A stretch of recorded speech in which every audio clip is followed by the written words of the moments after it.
The following message by Alistair Begg is made available by Truth for Life.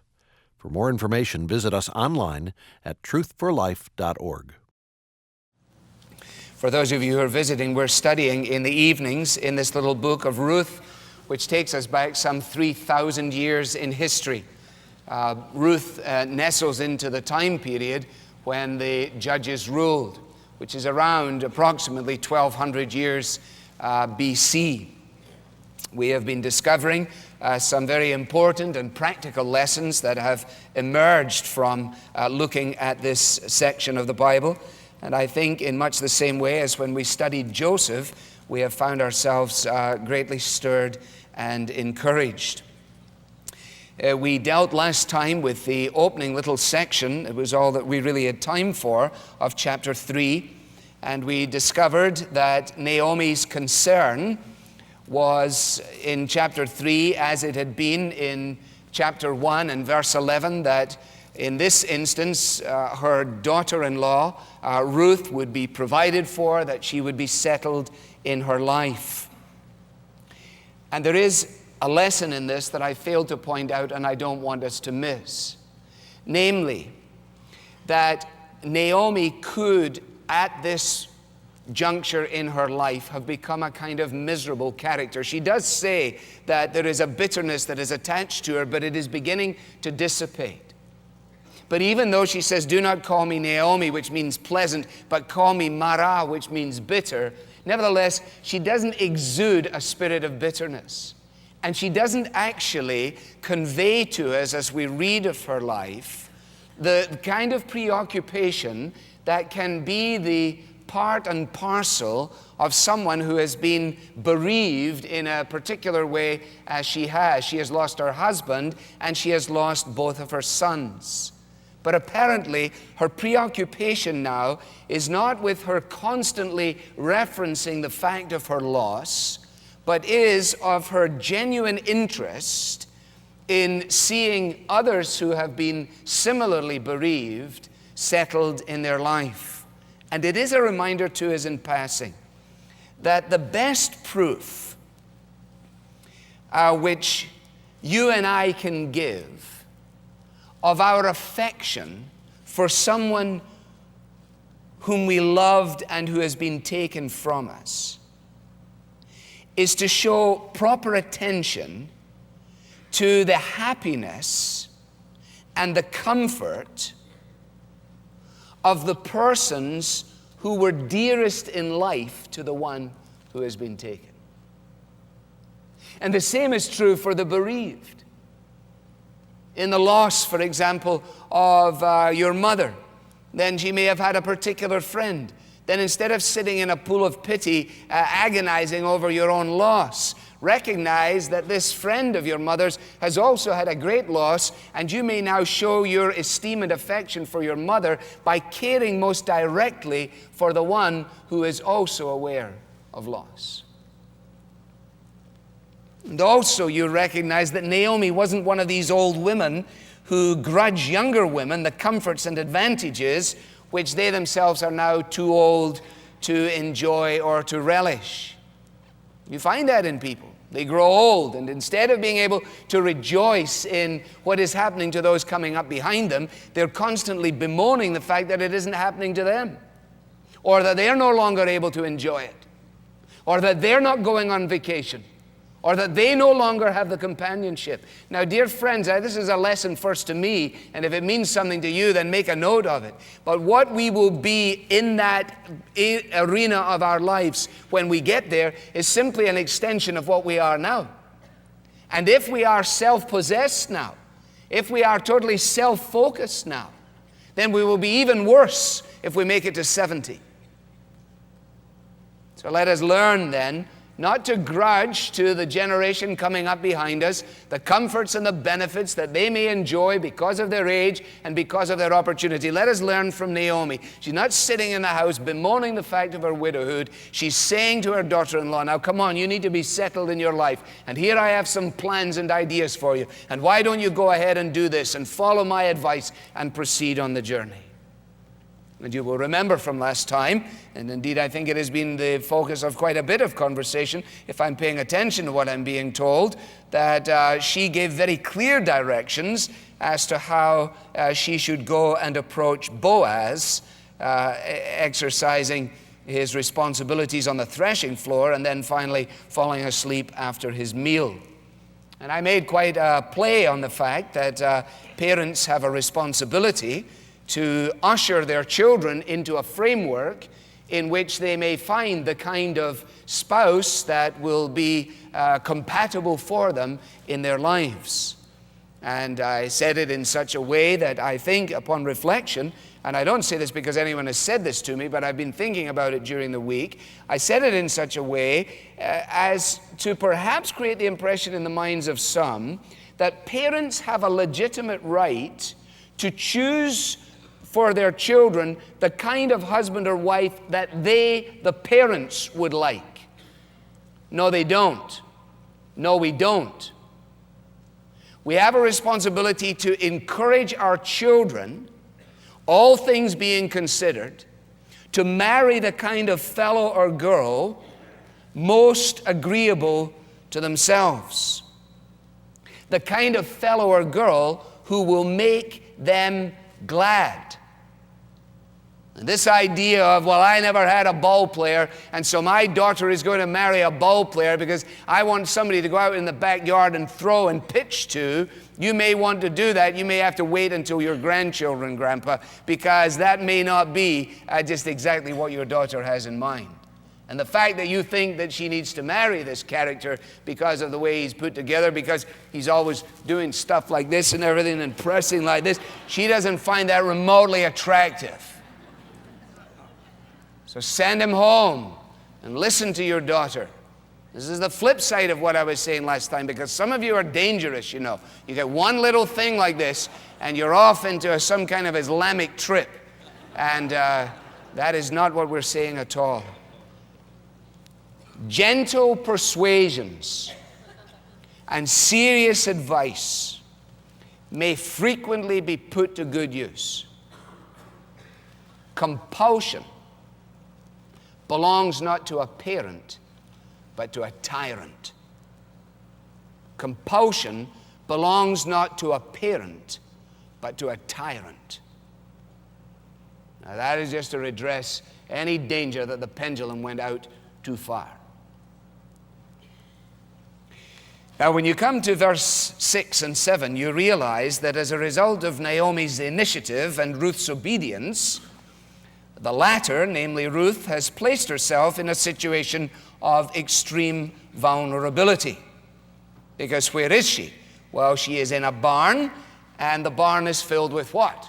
Filled with men. So here is a single woman in a barn filled with men. Furthermore, in a barn filled with men who are apparently in exceptionally good spirits. As a result, first of all, of having completed their task, namely the bringing in of the harvest, and secondly, as a result of having concluded their meal. And now, having been successful in their endeavors and rejoicing in their relaxations, they're all beginning to lie down and find their bed for the night, throwing themselves down on the barn floor. And of course, the instruction that has been given to Ruth, and which she has been in accord with, is that she should go down to the threshing floor, not interrupt Boaz while he's having his meal, but make sure that she finds out where it is that he lies down, because once he's gone off to sleep and under cover of darkness, she's actually going to show up and uncover his feet. And Naomi doesn't want her uncovering the wrong feet, because that could lead to all kinds of disasters that are not planned, at least in the mind of Naomi. So Ruth was vulnerable. She was vulnerable in relationship to her safety, because she has no saying what these guys are going to do. And she was vulnerable also in relationship to her motives, because there's no saying what people are going to say about a young girl who goes down into a barn of men in the middle of the night. In fact, the kind of things that most people are going to say are not the kind of things that you want written on your resume or send home in a note to your mother. In fact, the more I've thought about this during the week, I'm not sure I like Naomi's plan. Now, I don't think she cares whether I like it or not, and I'm not sure that you're particularly interested, but I just wanted you to know. In fact, I think as much as I am commending Ruth for her obedience, I was hoping during the week that she might have had just a little bit more savvy herself. That she might have challenged this notion. She might have said, you know, you really want me to go down in there and go in the middle of the night in amongst a bunch of men in a barn? Because after all, think about this. I'm not sure that we would want to use this now as a model for giving advice to our daughters about finding a husband. Would we? Any who would see me afterwards, we need to have a serious talk. Or that we would use it as a strategy, calling our daughters at university and saying to them, listen, I just read an amazing story in Ruth chapter 3. I've got an idea for you. You might want to go down to one of the men's dorms and see if you can uncover somebody's feet. Okay, you see why I'm interacting with Naomi's plan here. I'm saying this is an interesting plan. It's a reminder to us as well that everything that is described in the Bible is not prescribed in the Bible. And the reason I mention this is because people wrest the scriptures to their own destruction. In other words, they fiddle about with the Bible and try and make it say what they want it to say, and teenage girls and teenage boys are masterful at it. They may never have read their Bible in 17 weeks, but as soon as they find a passage like this, they're off to the races. Now they're phenomenally interested in Ruth chapter 3. And they've got all kinds of reasons as to why they're going to a party over at Rodney's house, and they're planning on uncovering a few people's feet. Now, unless you understand what you're doing with the Bible, you're going to be completely at sea. That's why I mentioned this to you. The circumstances for that to take place would have to be the same as the circumstances here, 1200 BC. The good news is they're not. That's your first out, Dad. The Jewish laws would have to be in place concerning marriage. They're not. That's your second out. Therefore, we need to apply another principle in relationship to those who may be tempted to take this descriptive passage and say, you know, I think this is a very interesting strategy for interpersonal relationships and for getting closer to the opposite sex. And we've developed a whole booklet on this now. And, you know, I can just see within a very short period of time, somebody's got a tape series on this called Uncovering the Feet of Your Future Spouse. And it becomes a whole deal. No, what we have to do is recognize that the Bible says that we should abstain from all appearance of evil. We should abstain from all appearance of evil. So you tell your daughter, you better come home, honey. Oh, I'm not doing anything, Dad. I know you're not. You got to abstain from all appearance of evil. Well, I think it's okay. There's lots of people there. There's lots of other people's parents there, and blah, blah, blah. And it's always the same old nonsense. Yeah, you better come home, honey. You got to abstain from all appearance of evil. Yeah, well, there's a thing the other night with Ruth, and she went down in the barn with all the guys and everything. Why can't I do that? Well, because this isn't 1200 BC, and this is not the laws of the Levirate, and just shut up and get in the car.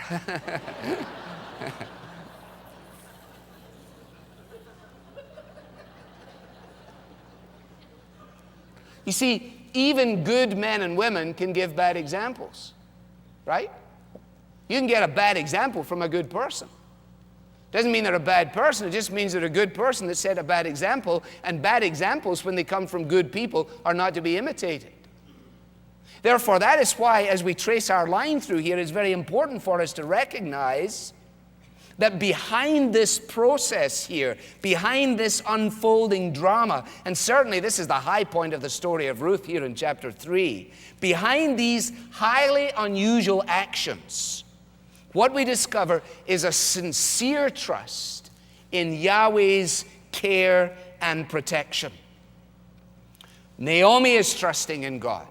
Ruth is trusting in God. Boaz is trusting in God. And although the events and the actions and the details seem distinctly strange to our 21st century way of thinking, nevertheless, here God providentially overrules all of this for the well-being of his people. And so it is that Ruth proceeds with the plan. I'll do whatever you say, verse 5. So she went down to the threshing floor and did everything her mother-in-law told her to do. Notice in passing that as Ruth proceeds with the plan, she gives to us here a wonderful illustration of the fact that you cannot necessarily deal with all of the implications and all of the eventualities of a course of action before you embark upon a course of action. Were there elements of this that were unknown to Ruth? Yes, many of them. In fact, it didn't go very far before the message was, He will tell you what to do. So on the strength of the word of Naomi, trusting in the providence of God, she proceeds with the plan. If she had waited until she had all the details, she would never have gone ahead. Now in this, there is a point in passing as well, a reminder to each of us, that there are occasions in our Christian life when we cannot see much beyond the next step. At that point, we have to trust God and venture out on the basis of His Word. It's not uncommon to find well-meaning believers who frankly have made very little progress in their Christian life. They're safe, they're under control. There is not very much about them that smacks of the supernatural. There's nothing very much about them that says, I really trusted God. I went out on the limb, because all of the time they're spending their lives in the waiting room. And they're in their waiting room, and they're waiting to make sure that all of the implications of their actions are detailed for them, that the eventualities of what would happen if they went there, and then, of course, if the road divided here and they took a right, then that would, of course, place them here, which would in turn make it difficult for them to get there, and so on. These people are absolutely neutralized. They want details before they're prepared to trust God. They're so afraid of making mistakes that they never make anything. They're so afraid of going in the wrong direction that they go in no direction. Ruth didn't know but beyond wash your face, put on your clothes, put some perfume on, uncover his feet, and then take it from there. That's not exactly what you would call a rock-solid plan, is it? There's a bit of uncertainty there, and yet she proceeds. And I want to say to some of you, you need to start to think about this. You need to start to dream dreams. You need to start to think about possibilities. You need to look up and beyond the horizon. Give up your small ideas, your paltry schemes, the safe territory. You see, provided your life is in a right relationship with God, provided you honestly want to go His way and not your own way, then the Bible gives us all kinds of permission to launch out in faith, to take risks for His sake, even to get it wrong and to fail and to have to come back. But Ruth is a wonderful example of somebody who, as soon as she got the rudiments of it together, she said, fine, I'm going for it. I'm going for it. What was she going for? She was going for the future. She was going for obedience. She was going on the basis of trust. May I ask you, what are you going for? What are you going for? What is there about your Christian life at the moment that speaks only of faith? Something that you are contemplating doing, a place that you are planning to go, a venture that you are undertaking, someone to whom you're going to speak, whatever it may be, that is all about faith. You don't know the eventualities, and you don't know the implications. To the extent that the answer to that is, frankly, I haven't got a clue, then the Word of God comes to us with great resonance, doesn't it? Lest we spend our lives very safe, very comfortable, very cold, very refrigerated, stuck in the waiting room. And what is true of individuals is certainly true of a church.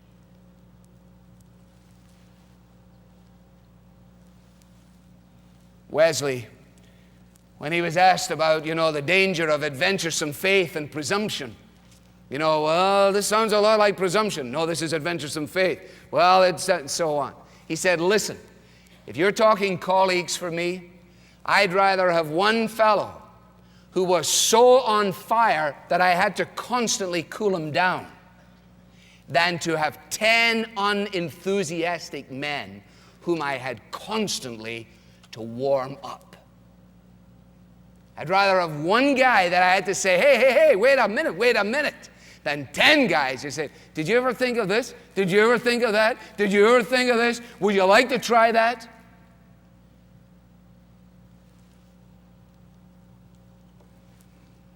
put your perfume on, get your clothes on, wash your face, go down, uncover his feet.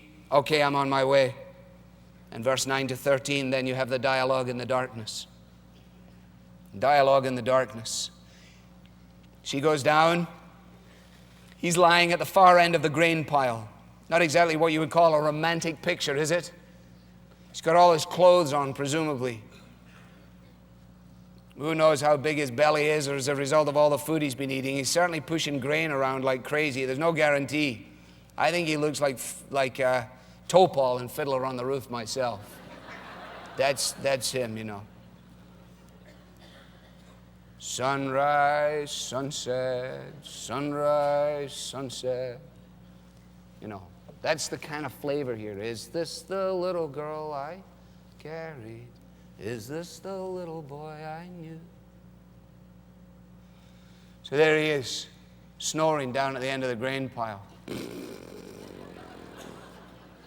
And Ruth, because her mother-in-law said, is going down, and next she has to uncover his feet, which she does. And in the middle of the night, verse 8, something startled the man, and he turned over, and he discovered a woman lying at his feet. Who are you, he asked.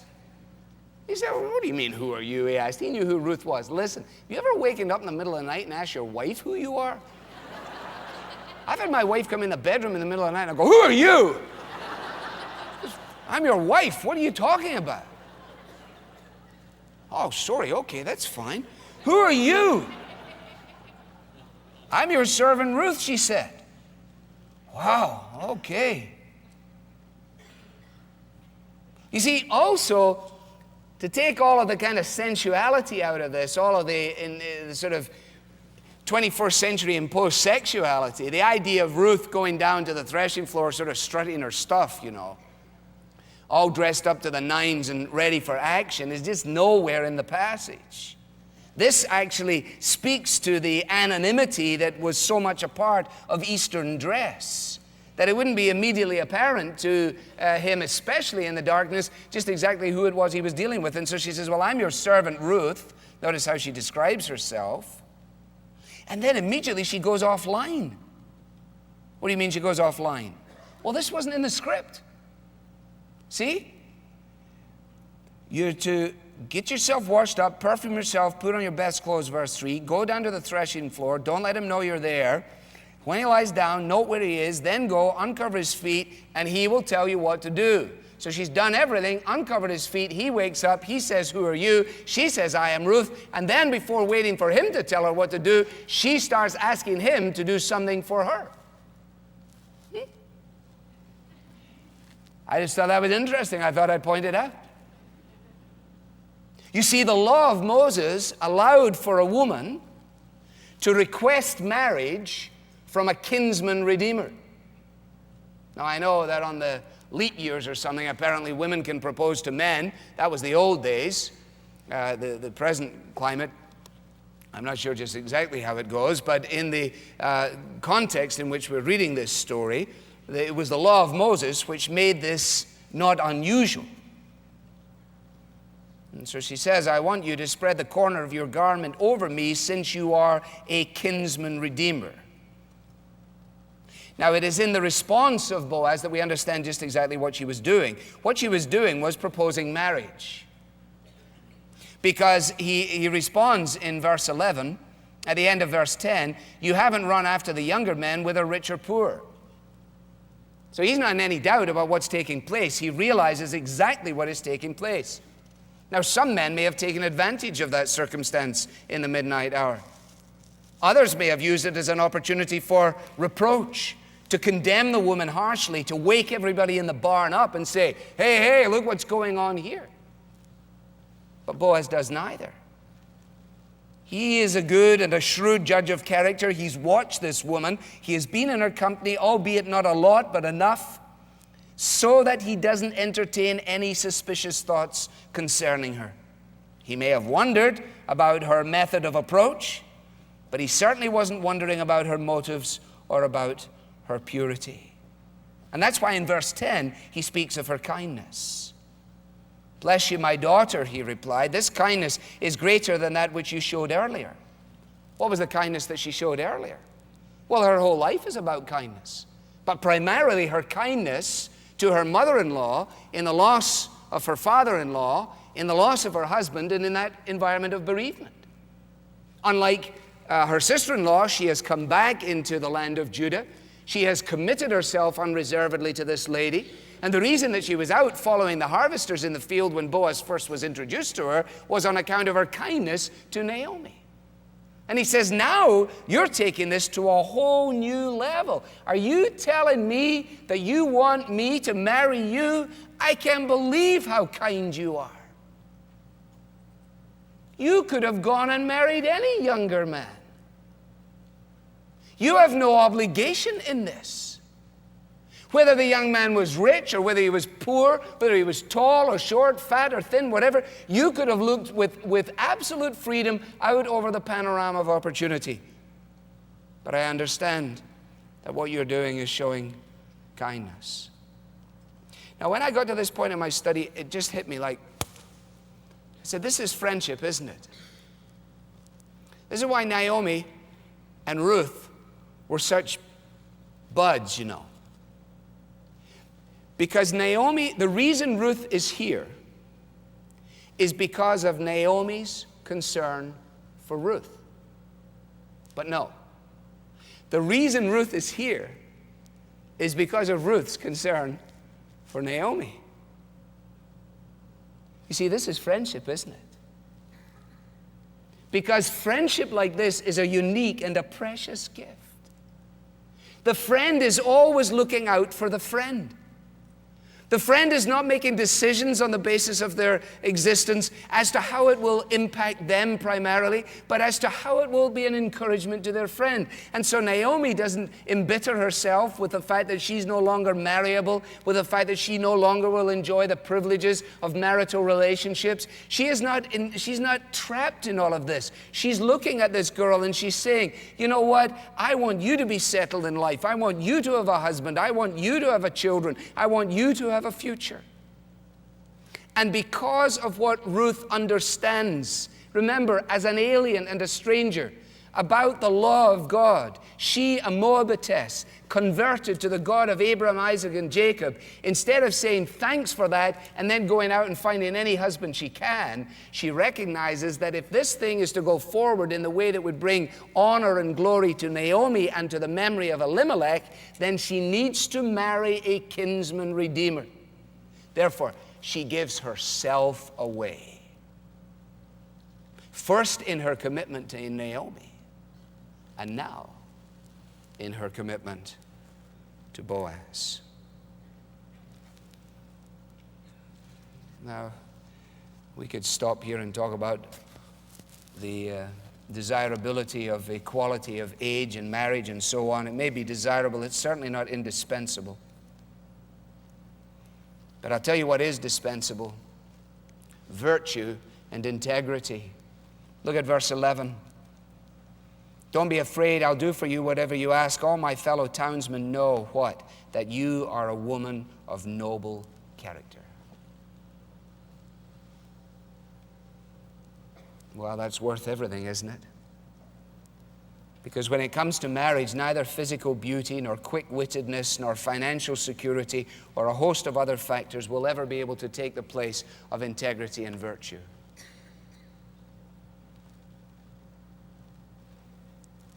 But there's a problem. Verse 12. Although it's true that I'm near of kin, there is a kinsman-redeemer nearer than me. I can't fulfill your request, Ruth, since there is another one with a prior and preferable claim. I'm not going to intrude on the rights of the other man unless the other man voluntarily surrenders his rights. What a wonderful fellow Boaz is, isn't he? He's going to settle things through the proper means. Verse 13. In the morning, if he wants to redeem, good, let him redeem. If he's not willing, then I, as surely as the Lord lives, will do it. And then he says to her, now what I want you to do is to lie here until morning, presumably motivated by a concern for her welfare. If she was vulnerable in the barn, she's going to be more vulnerable outside of the barn in the middle of the night. And if he starts to go with her and stirs the whole place up, then it's going to be a fiasco. If he gets one of his servants and they go plowing around through the middle of the night, who knows what will take place. And so discretion is the better part of valor. It's not an ideal situation, but it's the best decision in light of the undesirability of the factors that are presented. Certain situations in life may cause us to take a course of action which in different circumstances it would be very unwise for us to do. Do you understand? In other words, you need to have common sense in living your Christian life. Given a clean sheet, it wouldn't be a good idea for Boaz to say to Ruth, why don't you come over for a coffee, and then why don't you just lie here beside me, adjacent to me, tangential to me for the whole night. It wouldn't be a good idea, and he probably wouldn't do it. But given the way this thing has unfolded, he recognizes that the best thing for her to do is stay put. After all, he knows her motives. She trusts his integrity. Everyone else is asleep. And of course, he wants her to go out under cover of darkness. Why? Common sense. He's absolutely clear about Ruth's motives. He's rock solid in relationship to his own reaction, but what can't he guarantee? What people will say. And so this is discretion again. There is a place for concealment. All concealment isn't lying. You're not lying. He's saying, now look, the best thing that you can do is up and out. And so she lay at his feet, verse 14, until morning, but got up before anyone could be recognized. And he said, listen, this is perfect. Don't let it be known that a woman came to the threshing floor. He is concerned that there will be no misunderstanding by others of the nighttime visit. Incidentally, and in a very particular way, if you think about it in relationship to what's about to take place the following morning, it's absolutely imperative that nothing gets out. Because this man needs to have a fair shot at the game, as it were. And he doesn't need to go at his decision cluttered by all of the innuendo and the speculation regarding the fact that Ruth, this one whom he may take as his kinsman-redeemer, somehow or another was hanging around in the barn in the middle of the night with Boaz. And so he says, listen, give me your shawl. And it was obviously a big shawl, because he poured into it 6 measures of barley, and he put it on her. And he went back to town, and then she went back up the road. Now, this is the second time in the story that she's gone back up the road, burdened down by a bunch of grain. Now, you may read this and say, couldn't he have given her a nose ring or something? Something with a little bit of a diamond in her, a little something. Hey, this has been it's been a wonderful evening. Hey, take this, and take this, and take this, and take this. And she's going, hey, thanks very much, And she's either got it on her back or she's got it on her front, and off she goes up the road, and Naomi's watching for her. And here she comes again. And Naomi said, how did it go, my daughter? Now, I love this next phrase. Then she told her everything. Then she told her everything. Listen, girls, beware of doing anything that you would not want your affectionate mother to know. You want a rule of thumb?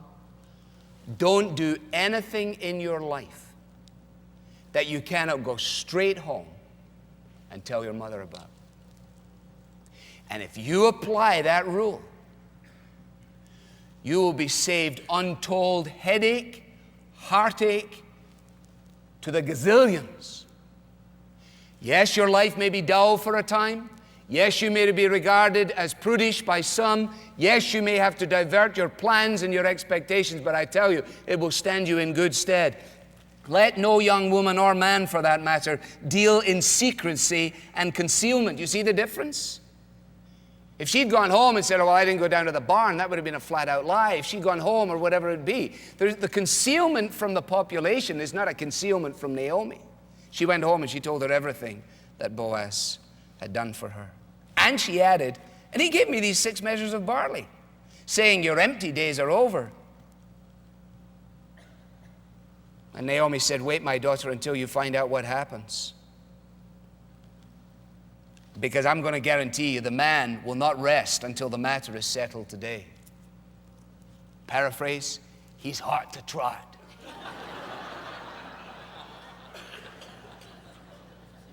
You can guarantee it's first light of dawn. He's down. Excuse me, kinsman-redeemer. Ruth, she says, Ruth, you want her? You don't want her? You want her? Okay, fine, thank you. Okay, good. Sign here, goodbye. Boom, off the road. But you see how wonderful this story is. You don't know that because you haven't read chapter 4 yet, have you? You don't know what happens. So we have to stop and save that for next time. But as a little inkling to next time, the way this man does settle issues is the way that issues should be settled. In our dealings, especially where they affect other people. And this is a word to me. I don't know if it fits anyone else. But in our dealings, especially as they affect other people, we should make no needless delays. Get the thing sorted out. Get it resolved. They're waiting for an answer. Give them the answer. Defer nothing until tomorrow that may be done today, especially if it affects the encouragement of somebody else. You might hold off on bad news, but you don't want to hold off on good news. Get the matter dealt with. Meanwhile, Boaz went up to the town gate, and he sat there. So they're both waiting now. We got Naomi waiting over here with Ruth, and we got Boaz waiting over here at the gate. And we're waiting until next week, until we get back to the story. Can I give you a PS?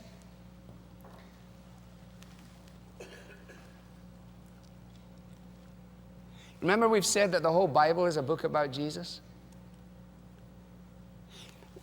Every time you read this and every time you see Boaz, you should have this feeling in your back of your head that goes like, this guy is reminding me of somebody. I find when I'm watching Boaz or observing his responses, I don't know, it's making me think of somebody. Yeah, it's making you think of somebody. Because Boaz is a foreshadowing of our kinsman-redeemer, Jesus, who according to Hebrews became one with us in everything except our sinfulness in order that he might redeem us. That as Boaz dealt with Ruth, so Christ deals with every one of his repentant, believing people.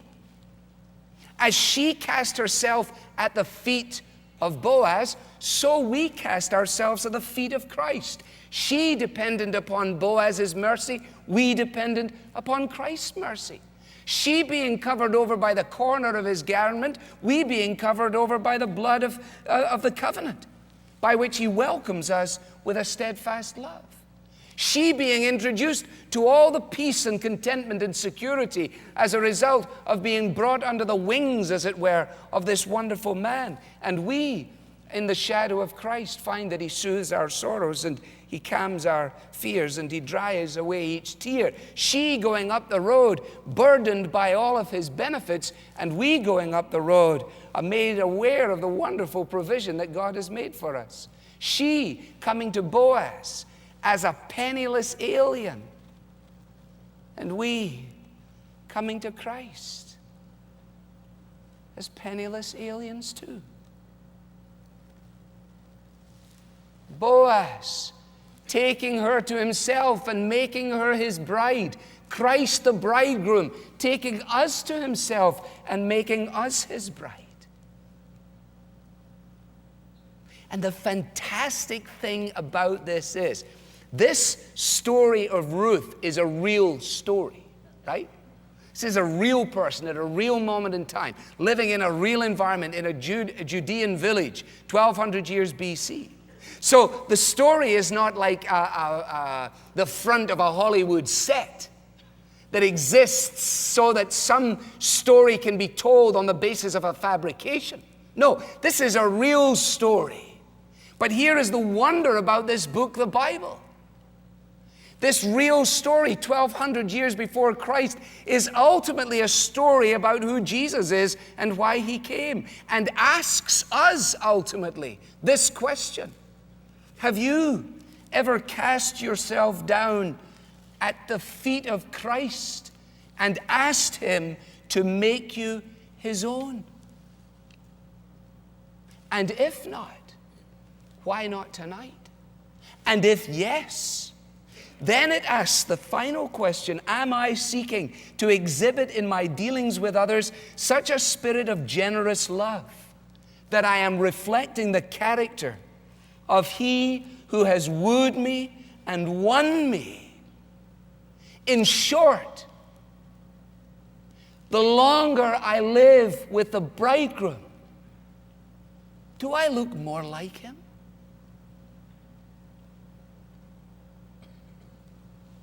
We'll come back to this next time. Father, we thank you for the Bible. What a great book it is, a lamp to our feet and a light to our path. Thank you for all of the practical implications of our study this evening. But thank you most for the foreshadowing that we have of Christ in this lovely man, Boaz. As we look to him and through him and beyond him, and as surely as he covered over this young alien with the emblems of his protection and provision, so we who are aliens and strangers to your grace need to come to you and say, cover me over in royal robes we don't deserve. Cover me. We give up all our rags, all of the rags that are marked religion, all of the rags that are marked doing our best, all of the rags that are marked of our endeavors. We throw them down, and we ask that you would clothe us, save us.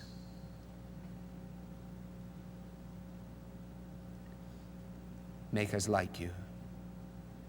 For we pray it in the name of Jesus. Amen. This message was brought to you from Truth for Life, where the learning is for living. To learn more about Truth for Life with Alistair Begg, visit us online at truthforlife.org.